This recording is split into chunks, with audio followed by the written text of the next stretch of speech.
その前はアメリカ大統領と友達だって言ってたけど。Not during an election year. This week we opened on... Okay, sorry, I think I used the wrong clip here. Wait, no, this is the right one. Well, I guess we opened on this kid detective being chased down by these dudes in skull masks. Geez, Shaka must be going through some rough times if they'd be reduced down to just stealing some kids' lunch money. And after the OP, we were back to our regularly scheduled programming. Okay. But yeah, pretty standard stuff. Doremi was rushing to school on her broom and at some point dismounted it and started to walk like this. Wait, is Doremi part of Shocker too? Well, anyway, as they were making their way to school, they ran into their classmate, Nobuko, who we immediately learned was a bit of a pathological liar. Well, to be fair, that might not be a lie right now at least. However, while our two main heroines had gotten used to her antics, the new kid in class was uninformed and, interestingly enough, ended up becoming a friend with her through one of her lies. Thankfully, Doremi and Hazuki quickly informed Aiko, and even admitted they kind of enjoyed listening to all of her tall tales, which honestly, I think a lot of us can relate with because a lot of us did have that one friend. For instance, I remember this one kid who claimed he had seen all Dragon Ball GT before any of us and made it out to sound like one of the most epic, most exciting Dragon Ball series ever. Yeah, he might have exaggerated just a tad bit. We also got to hear one of her tales just from another kid asking why she didn't want to eat her carrots. Hey Mana, what are you doing in this anime? Also, A+ response from this kid. Now of course, she also often used her lies to try and avoid her responsibility. I'd imagine there's a lot of clickbait sites who would pay good money for that story. Aiko decided to play along with her lies, likely hoping that she would eventually come clean. However, kids like Nobuko just love to dig their graves a little deeper and ended up lying about losing her father who got lost in the jungle or something. Well, even if he is, I don't think anyone's excited about another Uncharted game. This was all in the hopes that she could get closer to the single-parented Aiko, which, yeah, no excuse, that's kind of low. Understandably, our heroine who made this face wanted to have a word with her. By the way, congrats on winning the Universal Championship. Dude just works so much better as a heel. Yuki-sensei tried to calm Aiko down by asking her why she thought Nobuko would tell such a lie in the first place. Again, I don't think Nobuko should just be totally excused for such a lie, but I do agree that it helps to consider what her intentions were. And when you consider she grows into a mother who lies about having a terminal illness to her own daughter, I really don't think we should be all that surprised. Nobuko herself was at least regretting her actions, as the Mahodo's enchantment even transported her to the shop, likely based off of her desires to try and patch things up with Aiko. Of course, she ended up running into said girl, and proceeded to run away yet again. She ended up dropping all of her books, including a notebook that told the tale of a certain detective boy named Nobuo. Yep, this was the explanation to that weird cold opening. And just like most fanfics, it had a bunch of self-inserts, including herself obviously as the detective, Hazuki as a professor to maybe some robot boy in spandex, and Doremi as a...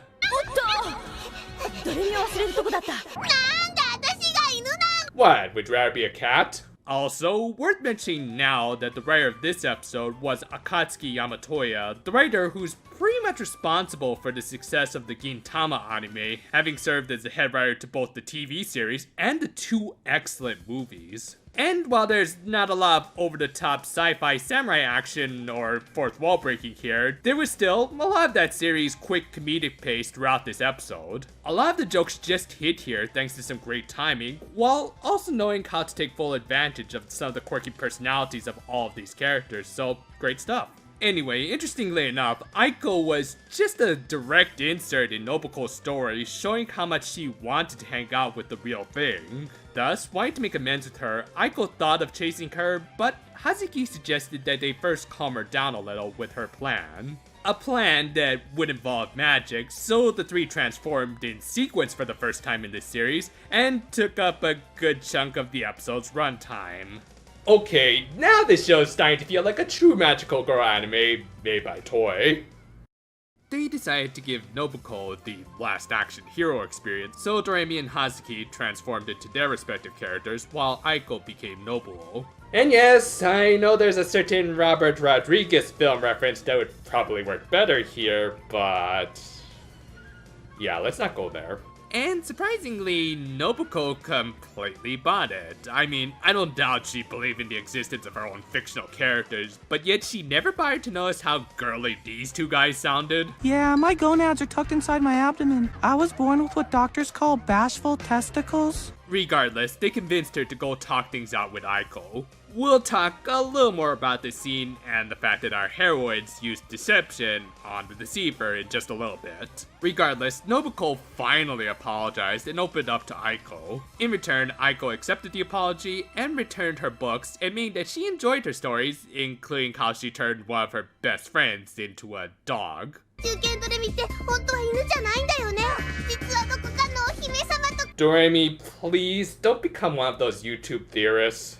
With that, the episode ended with Nobuko giving a little synopsis of some of her future storylines. This was a really fun episode. I mean, I already went over Yamatoya's great comedic script, but at the same time, I think what really made this one was the fact that, magic aside, all of these characters, especially Nobuko, acted like actual kids. They told tall tales, they got into arguments over it, but in the end, new friendships managed to be formed.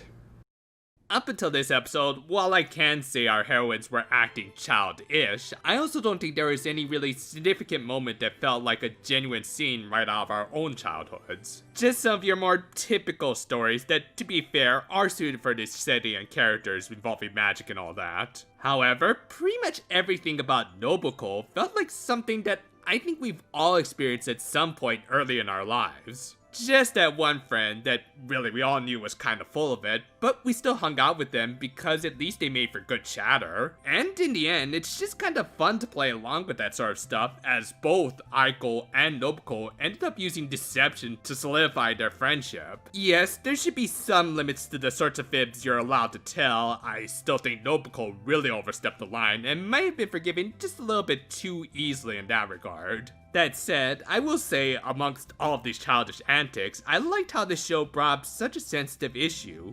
It just gave a nice weight to this new friendship, and in general I'd say Nobuko is a great addition to this supporting cast as a fairly unique character. I honestly don't think we see much of this sort of dreamer archetype nowadays, as unfortunately it's been kind of replaced by the stereotypical Chunibyo character. Those characters can be fun too, but I think it's just more refreshing to have a more innocent version of that type coming from our even younger years.